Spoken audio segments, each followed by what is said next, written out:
안녕하세요. 서울에서 한 회사 경비로 일하고 있는 50살 초반 남성입니다. 오늘 제가 청취자분들에게 전해드릴 사연은 20여 년 전 제가 20살 후반 무렵에 겪은 이야기입니다. 그리고 그때 겪었던 사연은 시간을 훌쩍 넘어 지금까지 계속되고 있고요. 한 아이를 우연히 만나 필연으로 함께 지내게 되기까지. 그럼 사연 시작하겠습니다. 저는 태어나 3살도 되지 않아 아버지를 여의었습니다. 아버지는 건강하시고 또 생활력도 강하신 분이었지만 비포장도로에서 경운기를 몰고 귀가하시다 깊게 홈이 팬 구덩이에 경운기 바퀴가 들어가 그만 중심을 잃고 그대로 논으로 추락하셨습니다. 마침 여름이어서 논에 한가득 물이 고여 있었지만 불행하게도 아버지가 떨어진 곳은 높이 솟은 큰 돌덩이가 자리하고 있었습니다. 저의 아버지는 그 돌덩이에 머리를 받치셨고 그 자리에서 즉사하셨습니다. 제 기억에 어머니는 존재하지 않았습니다. 아버지가 돌아가시고 1년도 안 돼 어머니 당신의 삶을 찾아 저를 두고 떠나셨던 겁니다. 아버지 본가, 그러니까 조부모님들께 맡겨진 저는 그렇게 충남 당진에서 20살 때까지 농사일과 농업학교, 공부를 병행하며 자랐습니다. 어린 시절을 보내고 청년이 돼 당진을 떠날 때가 됐습니다. 저는 농업학교를 졸업했지만 농사는 제가 원하는 일이 아니었습니다. 또 20살 중반 언저리가 되자 저의 조부모님들 역시 모두 돌아가시게 됐고요. 뭐로 가도 서울로만 간다면 된다는 말이 있잖아요. 하지만 막상 고향을 등지고 서울에 오고 보니 막막하고 암담하기만 했습니다. 상경하기 전 모아둔 돈 역시 적은 액수의 돈이었고 또 당시에 IMF가 터진 지 얼마 지나지 않은 때라 대학 졸업장이 없는 제가 일할 수 있는 곳은 몇 안 됐습니다. 제가 할 수 있는 일이란 미싱, 배달, 건설 일용직, 공단 근로자 정도였죠. 저는 오랜 고민 끝에 구로공단에 있는 한 철강회사에 입사하기로 했습니다. 철을 생산하고 가공 유통하는 회사였어요. 1990년대 초반에는 전두환 정권이 무너지고 문민정부, 김영삼 정부가 들어섰던 때라 불평등하고 불공정한 근로기준법이 하나하나 사라져갈 때였습니다. 그래서 더욱 회사에 적응하는데 큰 어려움이 없었죠. 회사에서 사무를 보는 사장, 부사장, 실장, 과장 등등 모두 좋은 분들이셨습니다. 상사들이 좋은 사람들이었던 만큼 함께 일하는 주임 동료들 역시 좋은 분들이었고요. 저는 그 사실이 제가 주어진 저의 삶의 첫 번째 기회라고 생각했습니다. 큰 돈을 모으는 건 아닐지언정 한 회사에서 성실하게 오랜 시간 근무하게 되면 미래에 부유하지는 않아도 평범한 삶을 살게 될 수 있을 거라 생각했던 겁니다. 에헤이, 이봐 곽씨. 자네 돈 너무 애끼는 거 아니오? 그제 충남 사람들이 그리 양반이라제. 꼭 자네 두고 하는 얘기 같아.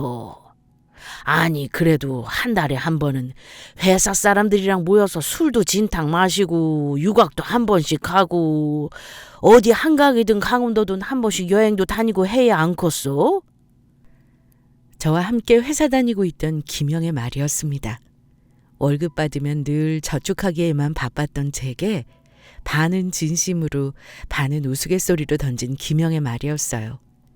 그만큼 저는 늘 근검절약하기 위해 노력했습니다. 미래를 위해서요. 그렇게 저는 29살 때까지 10년 동안 회사에 재직했고 그 시간을 지나 마침내 저는 회사 사장님으로부터 회사 일을 배울 만큼 배웠으니 앞으로 회사 행정을 맡아 일해보라는 권유를 받았습니다. 당연히 10년 동안 받아온 임금과는 비할 수 없을 만큼의 큰 월급을 제게 제안하셨고요. 저는 고민에 빠졌습니다. 왜냐하면 회사분들 모르게 10년 동안 모은 돈으로 PC방 사업을 준비하고 있었거든요. 저는 회사에서 일하면서 틈틈이 PC방 업자, 컴퓨터 업계 사람들을 몇 번 만났습니다. 그 사람들은 제가 가진 자본금이면 영등포에 60좌석 정도에 충분히 낼 수 있는 장사 잘 되는 PC방을 차릴 수 있다고 말했습니다. 어느 날은 실제로 제가 PC방을 차릴 빌딩에 데려가 임대 중인 공실도 확인해 주었고요. 오랜 숙고 끝에 결국 저는 회사 사장님의 제안을 거절하고 모아둔 돈으로 PC방을 차리기로 결심했습니다. PC방 프랜차이즈 실장, PC방에 컴퓨터를 대줄 컴퓨터 업체 대표, 부동산 일을 도맡아 처리해줄 공인중개사까지. 저는 그저 갖고 있는 돈을 그들이 요구하는 대로 주기만 하면 되는 줄 알았습니다. 계속해서 만남을 가져온 사람들이었고 그들이 제게 건네는 말은 제가 생각하기에도 모두 합당한 말들 뿐이었거든요. 그때는 몰랐습니다. 그게 가머니설이었다는 사실을 말이에요. 달콤한 말로 사람을 죽이고 살리는 그 가머니설 말입니다. 아이고 우리 곽씨. 아니지. 이제 우리 곽 사장님이지? 천만 다행이에요. 어렵게 서울 올라오셔서 10년 동안 고생해서 번 돈으로 이렇게 서울 한복판 영등포에 번드르르한 PC방도 내게 되고 하늘은 스스로를 돕는 자를 돕는다잖아요. 그 말이 딱 우리 곽 사장님 두고 하는 말 같다니까. 공인중개사 여사장은 저를 만나 부동산 계약을 하나하나 진행해 나갈 때마다 같은 말을 반복했습니다. 저는 실제로 10년이라는 긴 시간 동안 고생이라면 고생이라 할 수 있는 시간을 보냈기 때문에 그 여우 같은 여사장 말은 아무리 들어도 질리지가 않았습니다. 곽 사장님, 일단 개업은 2달 뒤고요. 그동안 저희 프랜차이즈랑 당산동 컴퓨터 업체 대표님이 가게 내부 인테리어, 컴퓨터 테이블, 의자 다 준비할 겁니다. 오래 고생하셨으니까 부동산 사장이랑 계약 다 끝나시면 서울 좋은데 어디라도 좀 둘러보시면서 시간 보내고 계시면 됩니다. PC방 사업이 호황일 때였습니다. 2000년대 들어설 즈음이었어요. 인터넷이 크게 발전해 나가는 시절이었거든요. 하지만 공장에서 철만 만져오던 제가 컴퓨터니 인터넷, PC방에 대해서는 까막눈이라 할 수 있을 만큼 무지한 상태였습니다. 그럼에도 불구하고 제가 10년 모은 돈으로 영등포에 PC방을 내기로 한 이유는 단 한 가지 이유 때문이었습니다. 휴일이면 가끔 여기저기 서울을 돌아다녔었거든요. 그런데 가는 곳곳마다 으리으리한 PC방이 이곳저곳 여러 군데 자리 잡고 있더라고요. 어느 날은 PC방이 뭔가 궁금해서 명동에 있는 한 PC방에 들어가 봤습니다. 저는 그때 받은 충격을 지금도 잊을 수가 없습니다. 한 200평 가까이 되는 그 PC방은 손님을 더 받을 수가 없어서 다음 손님을 대기의자에 앉혀놓고 있었습니다. 그것도 10명 가깝게 말이에요. 그 PC방 총 좌석수가 아마 한 50좌석쯤 됐을 겁니다. 당시 서울에서 PC방은 보통 1시간에 2,000원을 받았어요. 정액권이라고 5,000원을 선불로 내면 6시간 또는 7시간 PC방을 사용할 수 있게 해주기도 했고요. 청취자분들, 노다지라는 말 잘 알고 계시죠? 그 PC방 사업이 제게는 금괴캐내는 노다지처럼 느껴졌었습니다. 결국 저는 부동산 대표와 모든 계약을 마치게 됐습니다. 공장에 틀어박혀 10년 동안 쇠만 깎던 사람이 근저당이니 건축물 용도니 전입신고 유무니 어쩌고 저쩌고 무얼 알았겠습니까? 신뢰할 만한 부동산 사장이라고 생각돼 저는 그런 것 하나 알아보지 않고 돈이야 돈대로 있을 만큼 충분히 갖고 있으니 그저 계약서 모두에 쾅쾅하고 도장을 찍어버렸죠. 그리고 PC방 프랜차이즈 업자와 당산동 컴퓨터 업체 사장이라는 사람들은 개업 한 달을 앞두고 저를 PC방 개업할 곳으로 불러냈습니다. 건물에 들어서자 저는 입을 다물지 못했어요. 왜 아니었겠습니까? 아직 인테리어를 본격적으로 시작한 건 아니었지만 60대의 컴퓨터와 테이블, 의자, 기타 비품과 소모품들이 임대 사무실을 꽉 채우고 있었던 겁니다. 최종 부동산 계약, 개업 한 달 전 임대 사무실을 확인한 저는 벅찬 마음으로 하루하루를 보냈습니다. 하지만 개업일 보름을 남겨두고 부동산 사장, PC방 프랜차이즈 업자, 당산동 컴퓨터 업체 대표는 그대로 자취를 감춰버렸어요. 핸드폰 번호를 없앴고 부동산 대표를 만나기 위해 부동산을 찾아갔을 때는 이미 그 사무실 앞 유리에 임대 편말이 붙어 있었답니다. 그뿐 아니었죠. 다급해진 저는 곧장 영등포 제 가게가 될 PC방에 찾아갔어요. 하지만 임대 사무실 앞에 들어서자 투명한 유리를 통해 확인할 수 있었던 건 사무실이 텅 비어 있다는 사실 하나뿐이었습니다. 당연히 사무실에 꽉 차 있던 컴퓨터, 테이블, 의자는 모두 사라져 없어졌습니다. 아니지. 아닐 거야. 그럴 리가. 저는 혼잣말을 하며 경찰에 신고도 하지 않고 한 달 가까이 그 사람들을 찾기 위해 백방으로 뛰어다녔습니다. 그러고 나서 도저히 그들을 찾을 수 없다는 생각이 들어 경찰서로 향하게 됐죠. 아, 네. 70년생이시고 성함이 곽현미 씨라고요? 네. 저기요, 형사님. 제가 정말 몰라서 그러는데 이거 지금 사기는 아닌 거죠. 그 연락 안 되는 사람들 뭔가 사정이 있어서 잠깐 제 연락 안 받고 있는 거죠? 죄송하지만 제가 더 드릴 수 있는 말씀은 없습니다. 사기 맞습니다. 그것도 용의주도하게 몇 달에 걸쳐 준비한 철저한 사기예요. 그 부동산 사장이라는 여자는 공인중개사도 아니고 아무것도 아니에요. 부동산 떴다방이라고 들어보셨는지 모르겠는데 불법으로 부동산 하나 차려놓고 몇 달이고 범행 대상 물색하던 여자가 그 사기꾼입니다. 예전에도 그런 사기로 형을 받은 게 한두 번이 아닙니다. 그럼 그 PC방 프랜차이즈 업자랑 당산동 컴퓨터 사장이라는 사람은요? PC방 프랜차이즈 업자는 프랜차이즈 업자가 맞아요. 다만 다 망해가는 PC방 프랜차이즈에서 일하던 사람이었고 여러 대출 채무 때문에 기한 이익 상실로 이곳저곳에서 대출금 추심받던 사람이었습니다. 당산동 컴퓨터 사장이라는 사람은 사장이 아니라 그 업체에서 일하는 일개 직원이었을 뿐이고요. 아니요, 어떻게 그런 일이... 제가 아무리 부동산 계약 사업에 까막눈이라지만 어떻게 사람 하나를 놓고 그렇게... 사기꾼이 왜 사기꾼이겠습니까? 작정하고 달려드는 도둑놈 강도 사기꾼은 막으려야 막을 수가 없습니다.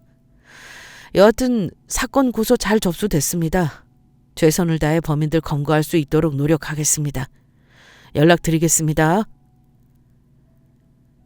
경찰서를 나와 아무 생각 없이 걷고 또 걷고 한참을 걷다 보니 마침 서강대교더라고요.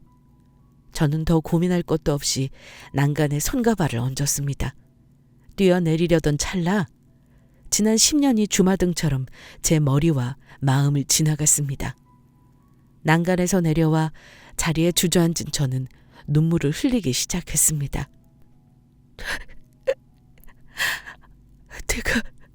내가 어떻게 모은 돈인데 부모도 할머니 할아버지도 없이 내가 어떻게 해서 번 돈인데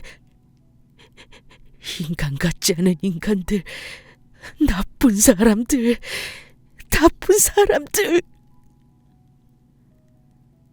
집에 돌아온 저는 며칠 뒤에 경찰 조사가 시작됐다는 연락을 받았지만 그 후 더 경찰서에서 연락을 받지 못했습니다. 그 말은 곧 범인들을 검거하지 못했다는 이야기였습니다. 집에 돌아와 며칠 가슴팍을 치며 눈물로 지내던 저는 정신을 차려야 했습니다. 살기 위해서 말입니다. 밥을 먹고 씻고 자고 숨쉬고 그저 살기 위해서 말입니다. 염치불구하고 그만둔 공장으로 돌아가고 싶었지만 그럴 수 없었습니다. 회사 사장님은 물론 동료들 얼굴조차 볼 수 없었기 때문입니다. 제 자신이 한심하고 부끄러웠던 겁니다. 할 수 없이 저는 남구로 집 근처 인력소에서 일용직 잡부와 조공으로 일하기 시작했습니다. 다른 회사를 알아봐도 됐지만 그것조차 할 수 없는 상태였습니다. 왜냐하면 저는 이미 신용불량자가 된 상태였기 때문이에요. 제 명의의 계좌로 월급을 받을 수 없는 지경이 된 거죠. 10년 번 돈, 부동산 사장이라는 인간말 믿고 여기저기 은행에서 끌어다 쓴 돈까지 20년 전 어걱 소리라고 말씀드리면 청취자분들이 제가 얼마쯤 사기를 당했는지 좀 이해하실 것 같네요. 궁지에 몰리면 고양이 목덜미라도 무는 게 주의라고 하잖아요. 또 지렁이도 밟으면 꿈틀거린다는 말도 있고요. 하지만 저는 사기당한 후로 그 반대로 행동하게 됐어요. 성실함, 근검 절약, 강한 생활력, 그 모두를 잃게 됐던 겁니다. 구로 남구로 건설 인력 시장은 항상 일이 있는 곳이었어요. 하지만 저는 매일매일, 하물며 일주일에 3번도 일하지 않았습니다. 3일 일에 번 돈으로 술을 사다 마시고 배달 음식을 주문해 먹고 다시 돈이 떨어져야 꾸역꾸역 짐을 챙겨 인력소에 다니던 저였습니다. 그런 사정이 되니 이제 월세가 밀려 집에서 쫓겨날 지경까지 됐습니다. 더 큰 문제는 겨울이 시작됐다는 거였죠. 겨울은 건축 인력 시장에 일자리도 크게 주는 때거든요. 추위가 본격적으로 시작된 12월 초. 일을 마치고 절망감과 우울감에 젖어 집에 귀가하던 저녁이었습니다. 물론 일을 마치고 소주 2병을 입에 털어놓고 비틀비틀거리며 귀가하던 중이었죠.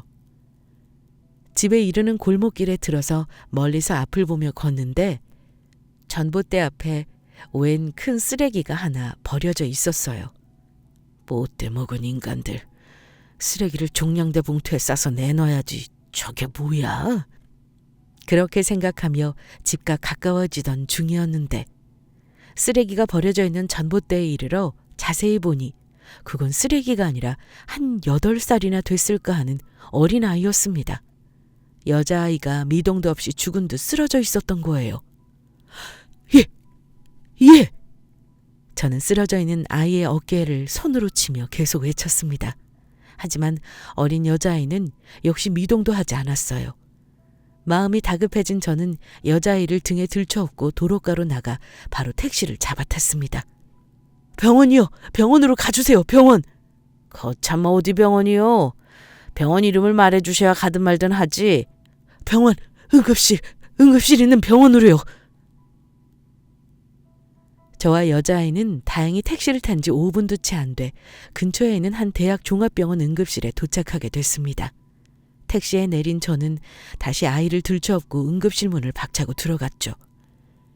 제가 말할 틈도 없이 응급실에 있던 의료진은 서둘러 여자아이를 침상에 눕히고 치료를 시작했습니다. 물론 제게 어떤 일로 응급실에 온 거냐 묻는 간호사 의사였지만 저는 전혀 이유를 알 수 없었으니 대답할 수 있는 게 하나도 없었습니다. 다행스럽게도 제가 걱정했던 것과는 달리 여자아이는 생명에 지장이 없는 상태였답니다. 맥박인가? 산소 포화도? 그런 걸 간단히 검사한 응급실 의사는 제게 말했습니다. 영양실조예요. 도대체 아이를 어떻게 키우시는 거예요? 애가 못 먹어서 쓰러질 정도면 선생님 그거 아동학대입니다. 학대. 사실 저는 이 여자의 보호자가 아니에요. 집에 귀가하다가 제가 우연히 발견한 것뿐이라고요. 그나저나 정말 이 애 생명에는 지장이 없는 거 맞는 거예요? 네. 그러셨군요. 제가 너무 흥분한 나머지 실례했네요. 네, 생명에는 지장이 없습니다. 그래도 영양실조라서 피검사, 소변검사 등 몇 가지 필수적인 검사는 해야 합니다. 보호자분이 아니시라니까 거부하시면 어쩔 수 없는 거지만 여하튼 지금 이 애는 필수적인 검사 통해서 영양실조로 인한 합병증 같은 게 없는지 확인해야 하는 상태입니다. 어떻게 하시겠습니까? 혹시 아이 부모님 연락처 알고 계십니까? 제 지갑에 들어있던 건 그날 받은 임금 9만 원, 집에 월세를 마련하기 위해 마련해둔 돈 25만 원이 전부였습니다. 물론 아이의 부모님 연락처를 알리만무했고요. 간호사에게 검사 비용이 얼마나 드나 물어보니 40만 원에서 50만 원 정도 든다 이야기해 주더군요. 인품 좋고 성정이 좋은 어떤 사람이었다 하더라도 저와 똑같이 오랜 시간 고민했을 겁니다. 저는 병원 바깥으로 나가 담배 한 개비를 태우며 생각했어요. 그러고 마침내 아이가 검사를 받을 수 있도록 했습니다. 검사가 시작되고 6시간 정도 지나 검사 결과가 나왔고요. 의사는 말했죠. 참 다행입니다. 애 몸이 이 지경인데도 다행히 영양실조로 인한 다른 문제는 없습니다. 빈혈 수치, 전해질 등등 여러 수치는 확연하게 떨어져 있지만 그건 앞으로 아이가 잘 먹고 잘 자고 하면 저절로 해결될 문제입니다. 물론 한 나흘 정도는 아이가 꼭 입원을 해야 합니다. 링거, 영양분 주사, 약을 먹여야 더 빨리 회복이 가능합니다. 눈앞이 캄캄했습니다. 아이를 병원에 입원시키고 병원 수납창고에 가서 검사비, 4일 병원비를 물어보니 83만 원을 이야기하더군요. 저는 일단 지갑에 갖고 있던 9만 원을 수납창고에 직원에게 건네주며 말했습니다. 죄송합니다. 제가 지금 가진 돈이 9만 원이 다예요. 정말 죄송하지만 남은 돈은 아이가 병원에서 태어나기 전까지 드리면 안 될까요? 사정이 좀... 그렇게 하세요. 남은 돈은 아이 태어날 때까지만 정산해 주시면 돼요. 지금 모두 계산해 주시는 게 서로 편하지만 사정이 어려우시다니 다시 태어날 때까지만 정산해 주세요. 다만 정산이 안 되면 퇴원을 하더라도 남은 잔액은 보호자분의 명의로 비용이 청구될 거란 건 알고 계시고요. 네, 감사합니다. 아이가 병원에 있는 병실로 올라가 보니 아이는 곤히 잠들어 있었습니다. 아이를 뒤로 하고 병원을 나와 생각했습니다.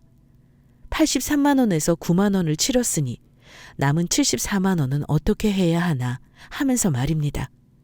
제가 그 당시에 왜 그 정도로 무모하게 행동했는지 모르겠습니다. 저는 사람이 현명하고 또 똑똑한 것도 아니었고 마음씨가 좋은 사람도 못 됐으니까요. 과거에 생활력은 강했었지만 그 당시에는 마음이고 머리고 죽을 대로 죽어 있어 일도 더 하고 싶지 않아 했던 때였거든요. 그랬던 저는 아이의 병원비를 마련하기 위해 한치의 망설임 없이 곧장 집으로 돌아와 몸을 씻고 바로 집을 나섰습니다. 집 근처 전봇대에서 벼룩시장 신문을 들고 다시 집에 돌아온 저는 일당으로 바로바로 일한 임금을 받을 수 있는 일들을 볼펜으로 한 줄 한 줄 줄을 그어 나가기 시작했습니다.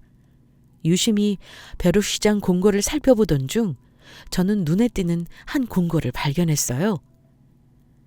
강동구 아파트 현장 긴급 구인 격일 근무 차려작업 8일 석재 조공 일당 21만 원 만근시 10만 원 추가 지급. 계산해보니 차려작업 근무하는 날 4일 추가 지급해주는 돈 10만 원까지 8일을 일하면 총 94만 원을 받을 수 있었습니다.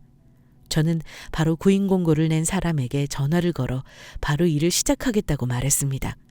그리고 안전화와 장갑, 간단한 세면도구를 가방에 챙겨 전화한 사람을 만나기로 한 장소로 향했죠. 아파트 공사 현장에 도착한 저는 담당자와 간단한 통성명을 마치고 옷을 갈아입고 바로 작업에 투입됐습니다. 일용직 작부만 해오던 저에게 돌을 이고 지고 나르는 일은 당연히 쉬운 일이 아니었습니다. 아슬아슬하게 난간을 타기도 했고 80kg에 가까운 대리석을 등에 지고 계단을 오르내려야 하기도 했습니다. 하지만 견딜 수 있었습니다. 불우한 어린 시절을 보냈던 것처럼 불우한 어린 시절을 보내고 있는 여자아이를 생각하니 못할 게 없었던 겁니다. 일을 시작한 지 4일이 지나 저는 병원에 전화를 걸어 4일 더 아이를 입원시키겠다고 말했습니다. 병원 원무과 관계자는 걱정하는 목소리였지만 저는 자신 있게 말했습니다. 꼭 데리러 갈 테니 걱정 안 하셔도 돼요. 4일 뒤에 꼭 아이 데리러 가겠습니다. 그동안 저의 아이 꼭 잘 좀 보살펴 주세요. 그때 왜 제가 저의 아이라고 말했었는지는 지금도 잘 모르겠습니다. 아이에 대한 연민과 동정이었겠지만 그보다 더 큰 어떤 마음이 제 가슴을 흔들어 놓았던 것입니다. 마침내 모든 작업을 마치고 저는 공사 현장 담당자에게 100만 원을 받게 됐습니다. 본래 받아야 할 돈은 94만 원이었지만 담당자는 8일 동안 꽤 안 쓰고 열심히 일해줘 고맙다며 담뱃값이라도 하라며 제게 웃돈 6만 원을 더 얹어주었습니다. 감사합니다. 감사합니다. 아니에요.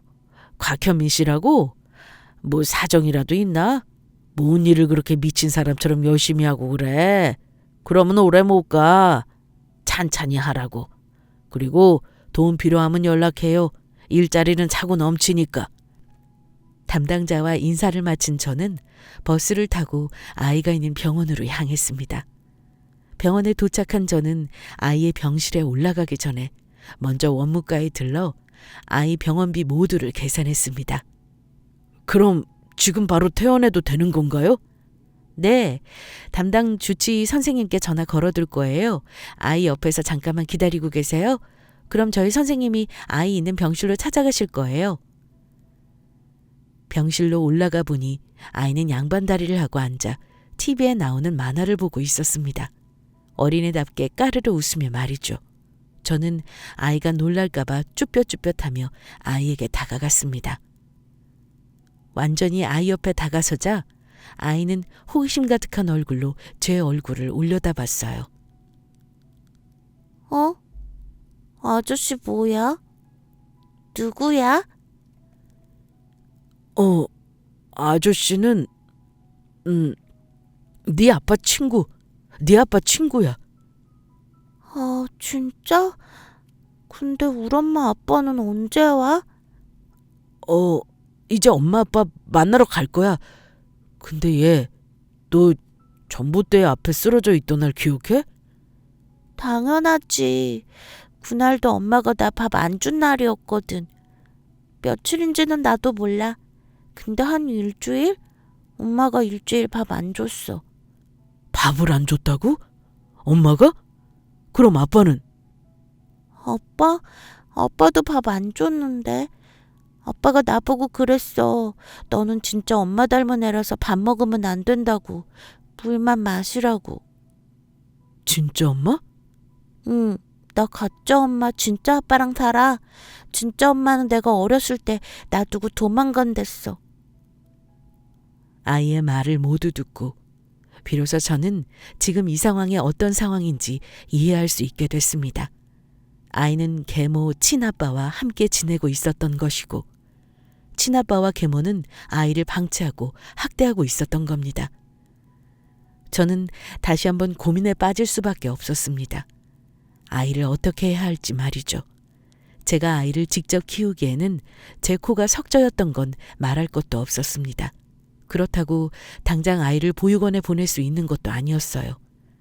보육원에 보내기 위해서는 호적상 아이의 친부모의 동의가 필요했으니까요. 아이의 호적상 친부모들을 경찰에 신고할 수도 없는 상황이었습니다.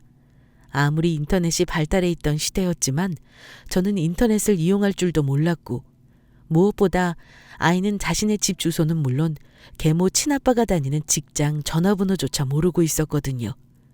아이가 살았던 동네는 말할 것도 없이 모르고 있었고요. 제가 할 수 있는 것이라고는 고작 동사무소 복지 담당 주인과 함께 아이를 데리고 경찰서에 방문해 미아 신고를 하는 것뿐이었습니다. 담당 주치의를 만나고 몇 주 더 먹을 약을 챙겨 병원을 나온 저희는 병원 앞에 있는 짜장면 집으로 향했습니다. 아이와 짜장면을 먹다 저는 말했습니다. 이름이 뭐니 넌? 나 설. 설? 그게 다야? 아니, 이설. 이설. 그렇구나. 설아, 아저씨 말 잘 들어. 아저씨는 설이 아빠랑 정말 친한 친구거든. 그래서 설이 아빠 부탁대로 앞으로 설이는 아저씨랑 아저씨 집에서 함께 지낼 거야. 알았지? 설이가 편한 대로 아저씨 하고 부르면 돼. 설이는 앞으로 이 아저씨가 아침, 점심, 저녁 꼬박꼬박 밥도 맛있게 해줄 거고 또 학교도 보내줄 거야. 알았지? 진짜? 진짜? 예. 그럼 우리 가짜 엄마랑 진짜 아빠는 언제 만나는 건데? 설이한테 밥도 안 준 가짜 엄마 아빠였는데 설이는 엄마 아빠 보고 싶어? 그건 나중에, 아주 나중에. 설이가 잘 자라서 훌륭한 사람 되면 그때 이 아저씨가 엄마 아빠한테 꼭 데려다 줄게. 저는 구로공단 회사에 다녔을 때처럼 완전히 다른 생활을 시작했습니다. 아무리 생활력이 강해졌다 하더라도 꼭 주말만큼은 일을 쉬었어요. 왜냐하면 평일에 학교에 다녀와 대부분의 시간을 집에서 혼자 보내는 서리를 위해 주말에는 누구보다 다정한 아저씨, 아빠가 돼주기 위해서였습니다. 태어난 강아지가 하루가 다르게 자라듯 서리도 마찬가지였습니다.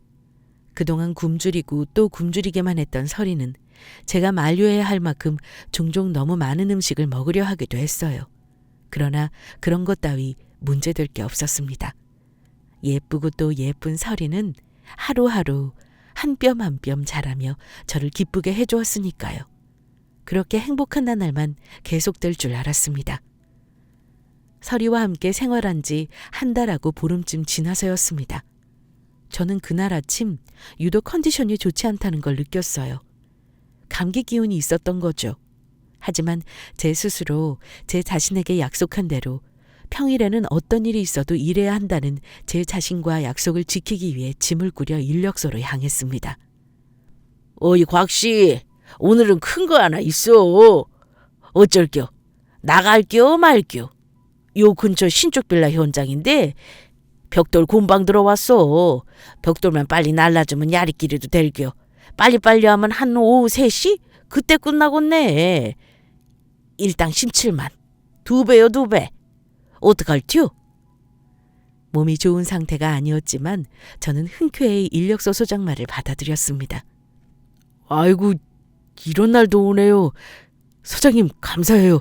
제가 일을 마치고 올 때 바카스라도 한 박스 사올게요. 됐어. 뭔 바카스. 우리 인력소에서 곽씨만큼 하는 사람이 어디 있간디? 몸 다치지 말고 오기나 혀. 일하다 뭔 일 있으면 바로 전화하고. 현장에서 나간 저는 아침밥을 먹고 옷을 갈아입고 일을 시작했습니다.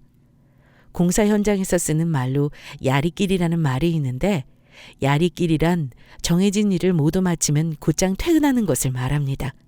일이 좀 고되더라도 5시, 늦으면 6시까지 해야 하는 공사 현장 일을 3시까지 끝낼 수 있으니 그만큼 일하는 사람들한테 더없이 좋은 게 야리끼리였죠.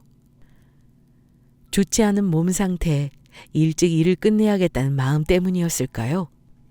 점심을 먹고 일을 시작한 지 채 10분도 되지 않아 일이 터지고 말았습니다. 오전에는 1층에서 1층으로 벽돌을 날랐지만 오후에는 1층에서 2층, 3층으로 벽돌을 날라야 했습니다.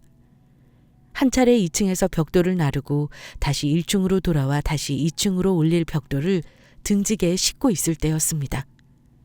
오전에 제가 진 벽돌 무게와 똑같은 무게였지만 지게에 벽돌을 모두 싣고 보니 오전과 전혀 다른 무게가 느껴졌습니다. 그때 이미 한계가 온 거였어요. 그럼에도 저는 그러려니 하며 계단을 타기 시작했습니다. 그러고 1층 계단 6칸째를 딛자마자 저는 그만 뒤로 쓰러져 계단을 구르고 말았습니다. 바닥에 쓰러진 저는 도저히 움직일 수 없었습니다. 살려주세요, 살려주세요 소리조차 낼 수 없을 만큼 고통스러웠습니다. 마침 제 옆을 지나가던 현장 인부가 저를 발견해 부축해줬지만 저는 도저히 자리에서 일어날 수 없었습니다. 결국 현장에 응급차가 도착했고 저는 응급차에 실려 종합병원으로 향하게 됐습니다. 천만다행이었습니다. 여러 검사 결과 다행히 골절이나 인대에 문제가 생긴 건 아니었으니까요. 하지만 그동안 축적된 근육의 피로, 경직, 쓰러질 때의 타박상으로 고통이 심한 것이라 담당 주치의는 제게 설명해 줬습니다. 또 그동안 제가 잘못된 자세로 일해온 탓에 골반이 크게 뒤틀려 있다 말했습니다. 또 의사는 2주 정도 입원을 해야 그나마 일상생활이 가능할 거라 이야기했죠. 그나마라니요? 선생님, 그럼 앞으로 공사 현장 일은 못한다는 말씀이신가요? 네, 안 됩니다. 그것도 하루 이틀 일일 겁니다. 등에 나무를 지든 벽돌을 지든 다시 한번 말씀드리지만 그것도 하루 이틀입니다. 다시 또 쓰러지시고 말 거예요. 뼈랑 인대에 문제가 없다고 해도 그 전부터 환자분 몸 상태가 정상이 아니었어요. 검사해보니 일자목도 문제고 크게 뒤틀린 골반도 큰 문제였습니다. 공사 현장 일은 안 됩니다. 무거운 물건을 들고 나르는 일도 안 되고요. 다른 일 알아보시는 게 최선입니다. 의사 선생님 이야기를 듣고 가장 먼저 떠오른 생각은 저의 생활비나 앞으로의 미래 같은 게 아니었습니다. 가장 먼저 든 생각은 설이었습니다. 이제 겨우 사람의 온기를 느끼고 먹는 것, 입는 것, 친구들과 어울리는 것, 생활의 재미를 느끼기 시작한 설이. 앞으로 어떻게 설이와 함께 해야 할지 막막했던 겁니다. 병실에 올라오자마자 저는 제가 지원을 받고 있던 동사무소에 전화를 걸었습니다. 그러고 동사무소 복지 담당자에게 사고로 병원에 입원 중이니 병원에서 면담해 줄 것을 요청했습니다. 저와 친분이 있던 복지 담당자는 동사무소 일을 마치자마자 6시쯤 돼 제가 있는 병실에 도착했습니다. 이게 도대체 무슨 일입니까, 선생님? 도대체 무슨 일이 있었던 거예요? 왜 이러고 계신 거냐고요? 네, 오늘 현장에서 벽돌 나르다 그만. 주임님, 그보다 네, 편하게 말씀하세요. 전에 저희 집 오셨을 때 설이 보셨죠? 기억하시나요? 네, 기억하고 말고요. 제가 면담 요청 드린 건 설이 때문이에요. 지금도 설이 혼자 집에서 저 돌아오기만 기다리고 있을 거예요. 당연히 그렇겠죠. 며칠 설이 좀 돌봐달라 면담 요청하신 거예요? 아니요, 실은 참 인간이 못할 짓인 걸 잘 알지만 저는 이제 더 설이를 돌볼 수가 없을 것 같아서 말이에요. 2주 입원하는 건 그렇다 쳐도 앞으로가 더 문제예요. 앞으로 공사 현장 일이든 뭐든 힘쓰는 일은 아예 해서는 안 된다고 의사가 말하니 아무리 생각하고 또 생각해봐도 설이를 주임님께 보내드리는 게 맞는 것 같아서요. 잘 알고 계시죠? 제가 신용불량자라서 제 이름으로 된 통장 하나 없이 지내는 거요. 병원 입원비, 밀린 집세, 퇴원해서 생계비, 저는 이제 더 재간이 없어요. 몇 번씩이나 생각을 바꾸고 또 바꾸고 해봤어요. 하지만 사람 마음이라는 게 마음만으로 안 되는 거 주임님도 잘 알고 계시잖아요. 부탁드려요. 부탁드립니다. 제가 지금 당장 자리에서 일어나 무릎이라도 꿇고 싶지만 제가 도저히 몸을 일으킬 수가 없네요. 말을 마친 저는 이내 참았던 눈물을 쏟기 시작했습니다. 그러고는 동사무소 주임이 병실에 도착하기 전에 미리 설이에게 써두었던 편지를 주임에게 건네고 말하기 시작했습니다. 정말 불쌍한 아이가 설이에요. 부모, 아니 인간 같지 않은 인간들 만나서 밥은 고사하고 물 마시는 것조차 허락받고 마셔야 했던 게 설이에요. 주임님, 이 편지 전해주시면서 설이에게 꼭 이 말만큼은 꼭 전해주세요. 보육원에 가서 조금만 기다리고 있으면 아저씨가 꼭 데리러 가겠다고요. 아저씨랑 주임님, 보육원 선생님들 생각하면서 잘 기다리고 있으라고요. 주임은 뚝뚝 눈물을 흘리고 있는 저를 보며 아무 말 없이 조용히 제 옆에 다가와 앉았습니다. 그러고는 두 손으로 제 왼손을 따뜻하게 잡아줬습니다. 제가 눈물을 그치고 휴지로 젖은 눈가를 닦아내자 주임은 말했습니다. 선생님, 사실은 제가 말씀드리지 않은 게 하나 있었어요. 왜 선생님께서 설이 만나시고 설이 미아 신고하신다고 경찰서에 저랑 같이 가신 날이 있었잖아요. 그때 혹시 몰라 순경들이 설이 지문 채취도 했고요. 선생님이랑 경찰서 갔던 며칠 뒤에 동사무소로 경찰서에서 연락이 왔었어요. 설이 친아버지 계모 인적사항 모두 파악했다고요. 푹 한숨을 내쉰 주임은 말을 이었습니다. 경찰은 당연히 설이를 친아버지와 계모가 살고 있는 데로 보내야 한다고 제게 말했어요. 하지만 저는 안 된다고 경찰에게 말했습니다. 설이가 제 부모들한테서 학대를 받아 고아 아닌 고아가 된 걸 선생님을 통해 알고 있었으니까요. 이제 며칠만 지나면 검사 처분 나오고 사건 종결될 거예요. 설이 아동학대건 말입니다. 아니, 도대체 그게 무슨 말씀이신지. 설이 친아빠랑 계모가 설이 친권을 포기하도록 만들고 정말 그렇게 일이 되면 그때 말씀드리려고 지금까지 말씀드리지 않고 있었던 거예요. 설이 부모가 설이 친권 포기하면 당연히 설이는 호적상 보호자가 없게 되거든요. 그러면 아무 일 없이 무난히 공식적인 절차 밟아 설이를 선생님 호적에 올릴 수 있게 된 거였죠. 선생님 설득하려고 기다리고 있었던 겁니다. 저는 동사무소 주임의 이야기를 듣고 다시 멈췄던 눈물을 흘리기 시작했습니다. 제 몸과 설이 몸, 저희들 생계 하나 제대로 건사하지 못하는 저를 알고 있던 주임은 제 마음을 복잡하게 만들고 싶지 않아 그 어려운 고소를 위해 설이가 처음 병원에서 검사받았던 자료, 실종 신고 처리까지 도맡아 해왔던 거였습니다. 말씀하신 대로 설이에게 잘 이야기할게요. 그동안 상처가 될 수밖에 없겠지만 그래도 설이는 보육원에서 잘 지낼 거예요.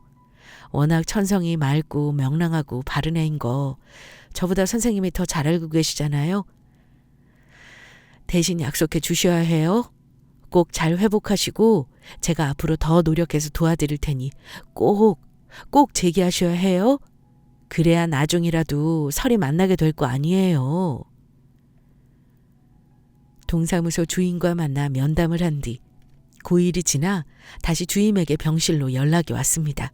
주임은 제가 적은 편지, 제 말을 설이에게 잘 전달했고 또 보육원에 설이가 잘 갔다는 말을 전해줬습니다. 설이가 제 이야기를 듣고 보육원에 들어가는 날 많이 울었다는 말도 함께 전해줬고요. 저는 그렇게 설이를 보냈고 입원 생활을 마치고 다시 집에 돌아오게 됐습니다. 의사 말대로 입원이 한 주 더 필요한 상황이었지만 돈이 부족했기 때문에 병원에 더 입원할 수 없었습니다. 그래서 저는 집에 돌아와 별다르게 하는 일 없이 밥을 먹을 때를 제외하면 대부분의 시간을 누워 지내게 됐습니다. 1년, 2년, 3년. 어떤 일도 제대로 해낼 수 없을 것 같은 두려움에 사로잡힌 저는 그렇게 덧없이 나아질 것 하나 없이 겨우겨우 숨만 쉬며 20년의 시간을 흘려보냈습니다. 어느 날이었습니다. 집에 휴지가 완전히 동난 날이었죠. 다른 생활용품이라면 미루면 그만이었지만 휴지는 그럴 수가 없지 않습니까? 허리 통증이 여전했지만 걷지 못할 정도는 아니었기 때문에 저는 예전에 공사 현장에서 비 올 때 입었던 검은 우비를 입고 집을 나섰습니다. 굵은 비가 제법 내리는 날이었어요. 현관에 있는 새까만 운동화를 신고 집을 나섰죠. 건물을 나와 슈퍼를 향해 10m쯤 갔을 때였습니다. 근처에서 비명소리 지르는 소리가 들려왔습니다. 근처이긴 했지만 몇 걸음 떼면 갈 수 있는 가까운 거리는 아닌 것 같았어요. 빗소리도 빗소리였지만 바락에 가까운 그 사람의 목소리가 제 귀에 겨우겨우 와닿는 것 같았거든요. 그 생각을 하고 있던 찰나 이번에는 살려주세요, 살려주세요. 연거푸 여자의 목소리가 들렸습니다. 마음이 급해진 저는 발걸음을 옮겨 이곳저곳 골목을 찾아다녔지만 결국 여자를 찾아내지 못했습니다. 고민 끝에 저는 어느 다세대 주택 1층 처마 밑에 들어가 핸드폰을 꺼내 경찰에 신고 전화를 넣었습니다. 여기 사람이 다친 것 같아요. 여기 둥지 슈퍼 바로 옆이에요. 빨리 좀 와주세요. 사이렌을 울리며 현장에 도착한 경찰은 제게 사건 정황을 물었습니다. 제 설명을 들은 경찰은 다시 차를 타고 여자를 찾기 시작했죠. 사건이 어떻게 해결되는지 궁금했던 저는 경찰에 신고 전화를 넣었던 그 자리에 그대로 서 있었습니다. 한 20분 정도 지나서였을 거예요. 경찰은 사이렌을 울리며 다시 제가 있는 곳으로 왔습니다. 차에서 내린 두 순경은 제게 말했습니다. 선생님, 차에 좀 타시죠. 서야 함께 좀 가셔야겠습니다. 네? 아니, 제가 왜... 강도 폭행당하신 분이 용의자로 선생님을 지목하셨어요? 네? 무슨 말 같지도 않은 소리를 하시는 거예요, 지금. 저는 그 여자분 얼굴도 보지 못했다고요. 저는 제가 직접 여자분을 찾을 수가 없어서 신고한 것 뿐이라고요. 그런 저더러 용의자라뇨. 다 알고 왔습니다. 검은 우비, 검은 운동화, 새까맣게 그을린 얼굴, 170cm 정도 키. 자, 더 험한 일 겪지 마시고 스스로 자해 타세요. 생전 처음 저는 언성을 높여 순경들에게 격렬하게 저항했습니다. 이게 무슨 개 같은 짓이야. 내가 용의자라니, 범인이라니. 빌어먹을. 살면서 껌 한 통 사탕 하나 안 훔치고 살아왔다고. 지금 당신들 뭐하는 짓거리야? 내가 나이 들고 형편없는 인간이라고 이렇게 대하는 거야 지금? 이거 안 놔? 파출소에 도착해 제 신원을 파악한 순경들은 고민할 필요조차 없다는 듯이 저를 근처에 있는 경찰서로 이동시켰습니다. 경찰서로 이송된 저는 제 담당 형사를 만나게 됐고 그 형사가 보여준 사건 당시 CCTV를 확인하고 저는 경악을 금치 못했습니다. CCTV 화면은 비가 오는 날이 밤이었던지라 가까스로 사람 형체를 알아볼 수 있는 정도였습니다. CCTV 화면으로 보라색 우산을 쓴 젊은 여자 한 명이 들어섰고 잇따라 검은 우비를 머리까지 푹 눌러쓰고 검은 운동화를 신은 꼭 제 키만한 남자가 등장했습니다. 그 모습 그 자체가 딱 저인 듯 보였습니다. 그 찰나 사건이 터지고 말았고요. 검은 우비를 입은 남자는 순식간에 여자를 전봇대 옆으로 밀쳐 넘어뜨렸고 넘어진 여자에게 폭력을 행사했습니다. 여자가 혼절한 사이 검은 우비를 쓴 남자는 서둘러 여자가 어깨에 메고 있던 가방을 빼앗아 달아나기 시작했습니다.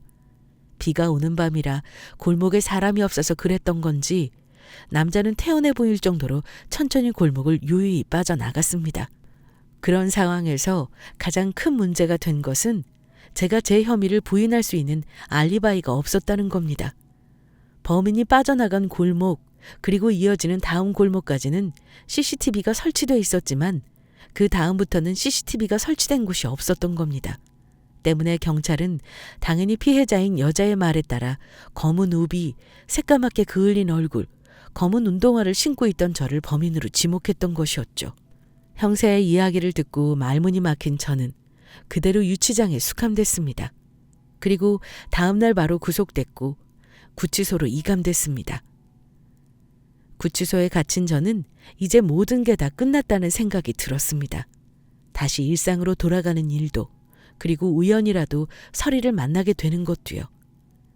유능한 변호사를 선임할 수 있는 건 꿈조차 꾸지 않았던 저입니다. 하지만 저는 국선 변호사 선임 제도를 이용해 어떻게든 제 억울한 누명을 벗고 싶었습니다. 그러나 국선 변호사 모두가 제 말을 믿으려 하지 않았고 오히려 저를 회유해 형량을 줄이는 방법을 알아보자 꾀하기도 했습니다.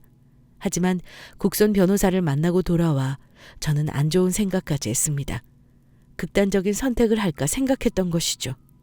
하지만 그럴 수 없었습니다. 억울함에서 오는 비통함과 분개, 어떻게든 무슨 수를 써서라도 누명을 벗어야겠다는 생각 때문에 도저히 극단적인 선택을 할 수가 없었던 것입니다. 사건 재판이 있기 딱 일주일 되던 날이었어요. 곽현민 씨, 웬일이래? 국선 변호사 한 분이 면담 시청하셨네. 어서 나와봐요.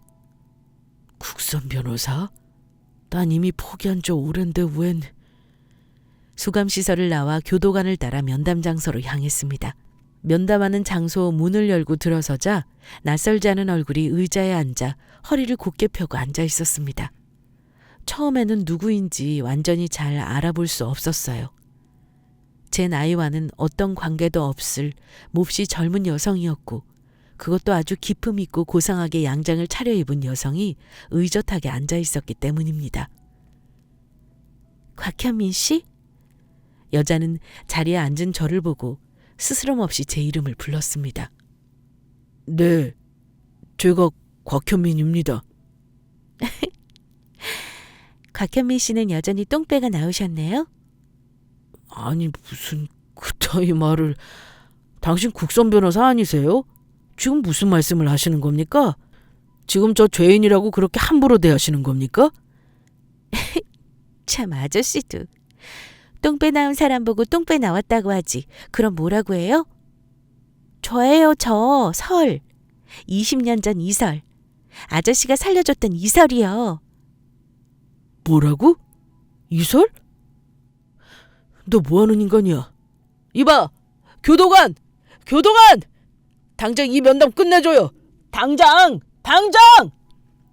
구로공단에서 10년 동안 일한 아저씨, 나쁜 사람들한테 사기당해서 모든 걸 잃은 아저씨, 신용불량자가 돼서 인력소에만 일했던 아저씨, 전봇대에 쓰러진 저를 발견하고 돈도 없는데 저를 치료해줬던 아저씨, 동사무소 김민수 주임, 헤르나 보육원, 그리고 꼭 저를 데리러 오겠다고 편지 썼던 그 사람, 그 아저씨.